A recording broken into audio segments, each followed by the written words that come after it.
ನಮಸ್ಕಾರ ವೀಕ್ಷಕರೇ, ನೀವು ನೋಡ್ತಾ ಇದ್ದೀರಾ ಹೆಲೋ ಹಿಂದೂ. ನಾನು ಸೈಯದ್ ಹಿದಾಯತ್.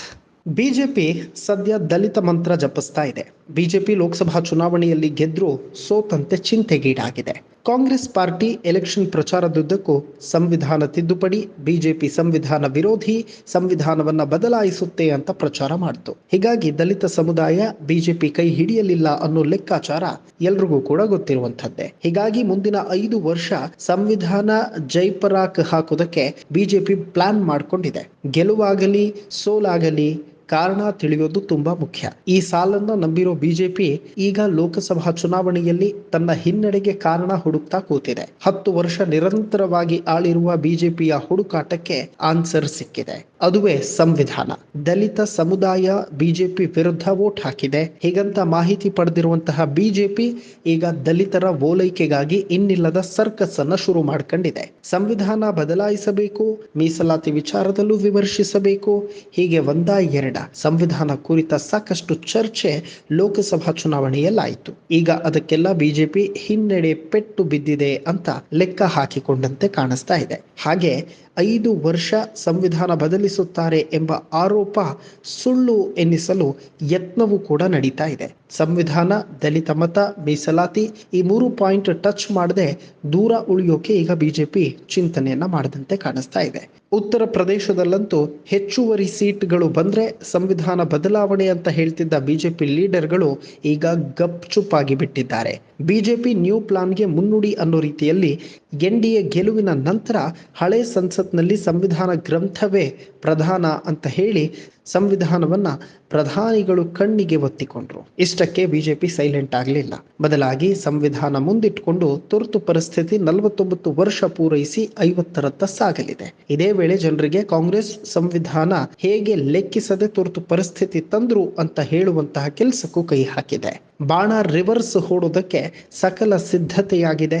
ಜೂನ್ 25ಕ್ಕೆ ರಾಜ್ಯ ಸೇರಿದಂತೆ ದೇಶದ ಎಲ್ಲಾ ಕಡೆಗಳಲ್ಲೂ ಕೂಡ ಕಾರ್ಯಕ್ರಮ ಆಯೋಜನೆಗೆ ಎಲ್ಲಾ ಲೀಡರ್ಗಳಿಗೆ ಬಿಜೆಪಿ ಸೂಚಿಸಿದೆ. ಇನ್ನು ಬಿಜೆಪಿ ಕಾಂಗ್ರೆಸ್ ಸಂವಿಧಾನ ಅಸ್ತ್ರ ಬಳಕೆ ಮಾಡದಂತೆ ಮಾಡಲು ಈಗಾಗಲೇ ಸಜ್ಜಾಗಿದೆ. ಈ ಪ್ರಕಾರ ಕಾರ್ಯಕ್ರಮ ಕೂಡ ಸಿದ್ಧವಾಗ್ತಾ ಇದೆ. ಎಲೆಕ್ಷನ್ ನಲ್ಲಂತೂ ರಾಹುಲ್ ಗಾಂಧಿ ಪಾಕೆಟ್ ಸಂವಿಧಾನವನ್ನೇ ಇಟ್ಕೊಂಡು ಓಡಾಡ್ತಾ ಇದ್ರು. ಇದು ಬಿಜೆಪಿಗೆ ದೊಡ್ಡ ಹಿನ್ನಡೆಯನ್ನ ಕೊಡ್ತು. ಇದು ತಪ್ಪಿಸೋದಕ್ಕೆ ಬಿಜೆಪಿ ಸಕಲ ಸಿದ್ಧತೆ ಮಾಡಿಕೊಳ್ತಾ ಇದೆ. ಹೊಸ ತಲೆಮಾರಿನ ಮತದಾರರಿಗೆ ಕಾಂಗ್ರೆಸ್ ತುರ್ತು ಪರಿಸ್ಥಿತಿಯಿಂದ ಉಂಟಾದಂತಹ ನೋವು, ನಷ್ಟ, ಕಷ್ಟಗಳ ದರ್ಶನ ಮಾಡಿಸೋದಕ್ಕೆ ಸಾಕ್ಷ್ಯ ಚಿತ್ರ, ಸಮಾರಂಭ, ಭಿತ್ತಿ ಪತ್ರ, ಭಾಷಣ ರೂಪಿಸಿ ಗಲ್ಲಿ ಗಲ್ಲಿಗೆ ತಲುಪೋದಕ್ಕೆ ರೆಡಿ ಆಗ್ತಾ ಇದೆ. ಇದೇ ವೇಳೆ ತುರ್ತು ಪರಿಸ್ಥಿತಿಯಲ್ಲಾದ ಸಂವಿಧಾನ ತಿದ್ದುಪಡಿ, ದಲಿತರಿಗಾದ ವಂಚನೆ, ಮಾಧ್ಯಮ ನಿಯಂತ್ರಣ ತಿದ್ದುಪಡಿ, ಸಂಸತ್ ಅವಧಿ ವಿಸ್ತರಣೆ ಇದನ್ನೆಲ್ಲ ದಲಿತ ನಾಯಕರ ಮೂಲಕವೇ ತಲುಪಿಸೋದಕ್ಕೆ ಒಂದು ತಯಾರಿ ನಡೀತಾ ಇದೆ. ಇನ್ಫ್ಯಾಕ್ಟ್ ಅಮಿತ್ ಶಾ ಅವರು ಚುನಾವಣೆ ಸಂದರ್ಭದಲ್ಲಿ ಮಾತನಾಡಿದಂತಹ ಒಂದು ವಿಡಿಯೋ ಕ್ಲಿಪ್ಪಿಂಗ್ ಕೂಡ ವೈರಲ್ ಆಗಿತ್ತು.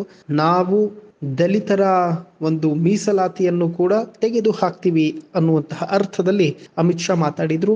ಅದು ಕೂಡ ಬಿಜೆಪಿಗೆ ದೊಡ್ಡ ಮೈನಸ್ ಆಯಿತು ಮತ್ತು ಅದನ್ನೇ ಕಾಂಗ್ರೆಸ್ ಒಂದು ರೀತಿಯಲ್ಲಿ ಪ್ಲಸ್ ಆಗಿ ಪರಿವರ್ತಿಸಿಕೊಳ್ತು. ಇದು ಕೂಡ ಕಾಂಗ್ರೆಸ್ಗೆ ಗ್ರೌಂಡ್ ನಲ್ಲಿ ದಲಿತರನ್ನ ಡೈವರ್ಟ್ ಮಾಡೋದಕ್ಕೆ ಸಾಧ್ಯವಾಯಿತು.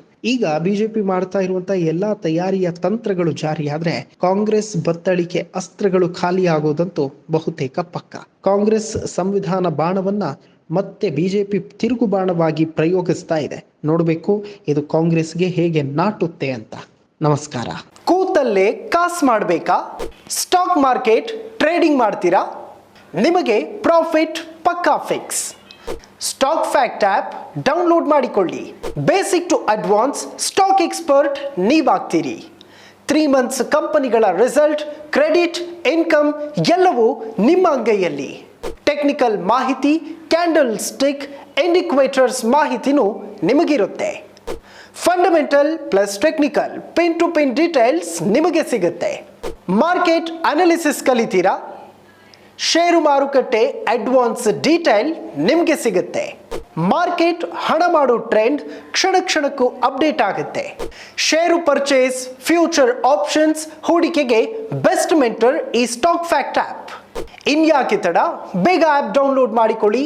ಮಾರ್ಕೆಟಿಂಗ್ ಕಿಂಗ್ ಆಗಿ ದುಡ್ಡು ಮಾಡಿ. ನಿಮಗೆ ಬಿಟ್ಟಿ ಅಡ್ವೈಸ್. Full free advice.